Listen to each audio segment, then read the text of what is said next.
বিসমিল্লাহির রহমানির রহিম। ৬২৪ খ্রিস্টাব্দ। ইসলামের ইতিহাসে এক গুরুত্বপূর্ণ দিন, বদরের যুদ্ধ। মুসলিম উম্মাহর জন্য এটি ছিল সত্য মিথ্যার চূড়ান্ত পরীক্ষা। মক্কার কুরাইশরা মুসলিমদের দমন করতে মদিনার দিকে অগ্রসর হয়। অন্যদিকে রাসূল সাল্লাল্লাহু আলাইহি সাল্লাম ও ৩১৩ জন সাহাবীদেরকে নিয়ে বদরের প্রান্তরে শিবির স্থাপন করেন। মুসলিম বাহিনীর সংখ্যায় কম হলেও তাদের আত্মবিশ্বাস ছিল প্রটল। রাসূল সাল্লাল্লাহু আলাইহি সাল্লাম সারা রাত আল্লাহর কাছে দোয়া করলেন।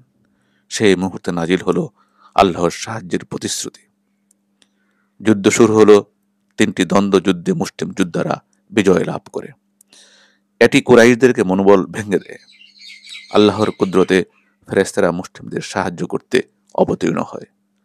মুসলিমরা শত্রুর মোকাবেলা করে একের পর এক জয় পেতে থাকে। অবশেষে কুরাইশরা পালাতে বাধ্য হলো। মুসলিমরা ৭০ জন শত্রুকে হত্যা করে এবং ৭০ জনকে বন্দী করে। এটি ছিল ইসলামের প্রথম বড় বিজয়।